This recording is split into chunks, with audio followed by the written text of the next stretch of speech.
Apakah sudah siap menjadi healer buat diri sendiri pada hari ini? Siap ya, oke. Nah, berkaitan dengan yang cakep banget di belakang kita, yaitu si Borobudur, tubuh kita pun adalah sebuah candi. Serunya begitu melihat layoutnya Borobudur, saya suka banget. Kenapa? Karena sangat-sangat balance. Selalu kita bilang bahwa kita itu body, mind, and spirit. Kita amati postur tubuhnya dulu. Cara mengamati yang pertama adalah teman-teman dari depan rapetin kakinya. Ya, rapetin kakinya begitu. Oke. Jadi kawruh-kawruh Nusantara kita itu banyak di stigma yang negatif. Apalagi berbicara tentang sedulur papat Kalima Pancar salah satunya. Apalagi tantra gitu. Kalau udah ngomongin tantra udah lain konotasinya kan. Nah, belajar sedulur papat ini kita belajar tentang bagaimana ya jiwa itu hadir dalam rahim ibu kita. Kemudian kita terlahir dan kemudian kita bisa hidup menikmati kehidupan ini di dunia ini sedemikian rupa. Oke. Dan mari kita ya pandang dulu beberapa saat media segahan yang di depan.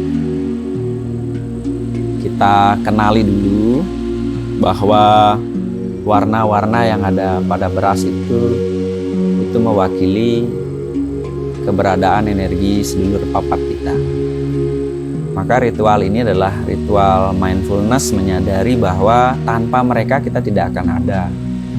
Kita tidak akan terlahir di bumi untuk menikmati karma-karma yang telah kita lakukan.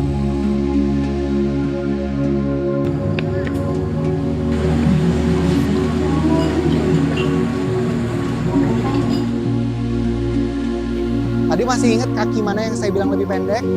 Ya, kaki yang lebih pendek, diam aja di depan. Teman-teman boleh seperti ini aja nggak apa-apa. If you need more challenge, go forward.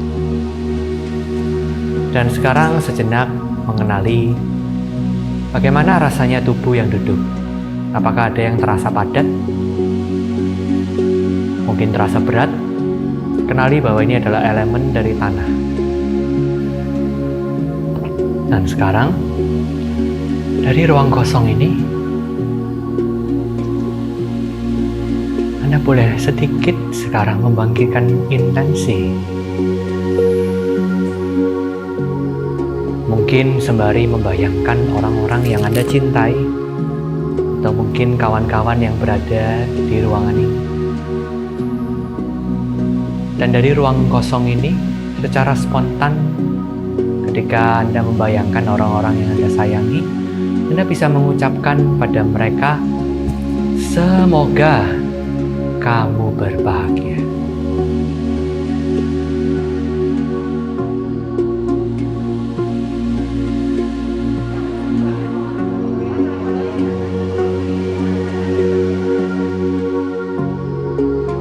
Nusantara dari Swarga Dwipa, Jawa Dwipa, Bali Dwipa, Sunda, itu sistem pengaksaraan sangat luar biasa. Pertanyaannya, aware tidak kita dengan aksara kita?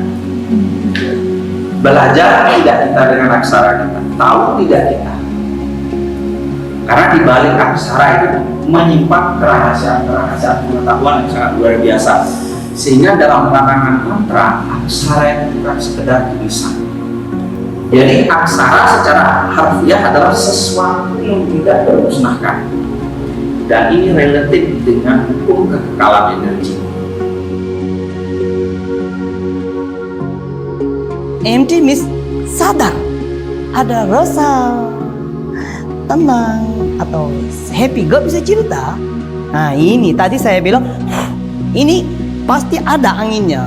Ini gak bisa kita cerita. Sendiri yang tahu. Ini lo pun bilang, lo pun happy.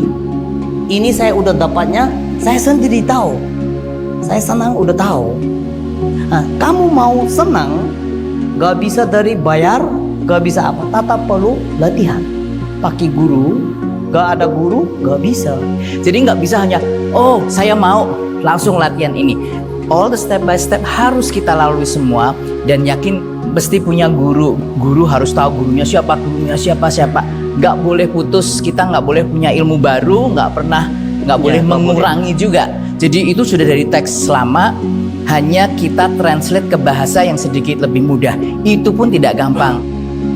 Jadi orang Jawa itu cuma kenal urip, nggak peduli agamamu apa, keyakinanmu apa, ya kayak di Borobudur itu, silahkan terlibat. Karena kita itu bernapas menghimpun udara yang sama, bumi yang sama. Sadrul Papa tadi ada aspek tanah, ada sama. 5 Pancamahabhuta itu sama. Tapi kalau kebetulan orang Jawa kreatif, enggak apa-apa. Jadi karena dibantu adanya siwa, adanya apa, bikin kreatif, dewa-dewinya lebih kreatif, jadi artnya malah bagus. Bikin ukiran reliefnya malah bagus. Tapi kan kita harus ngerti.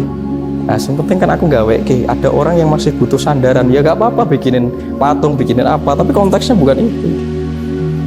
Karena dengan seluruh bentuk yang ada di Jagat Raya ini, ya kita itu harus mengarahkan seluruh pikiran kita itu jadi ide gagasan untuk mewujudkan karya. Jadi Jawa itu pertama konsep kenal jati diri itu mengenal karmanya begitu. Kalau sudah kenal karmanya, jadikan itu karya. Kalau sudah berkarya, pasti berbuah jadi dharma.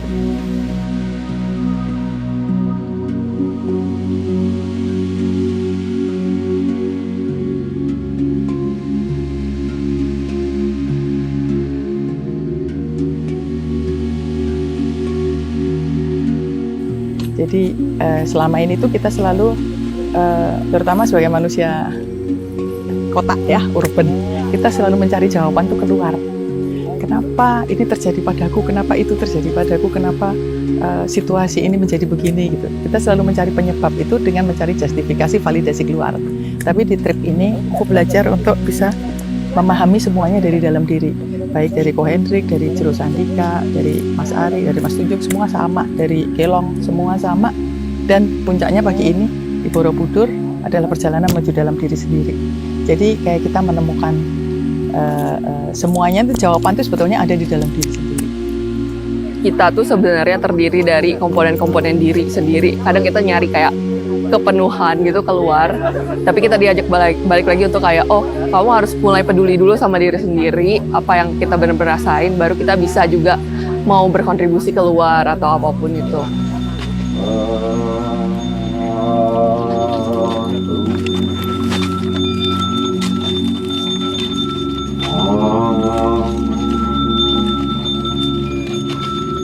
Apalagi itu kan juga ada kayak yoga gitu kan ya.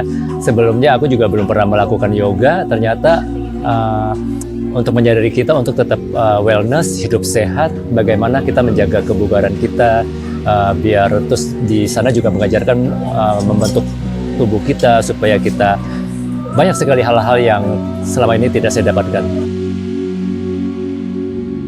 Jujur sih ini adalah pengalaman spiritual saya gitu ya.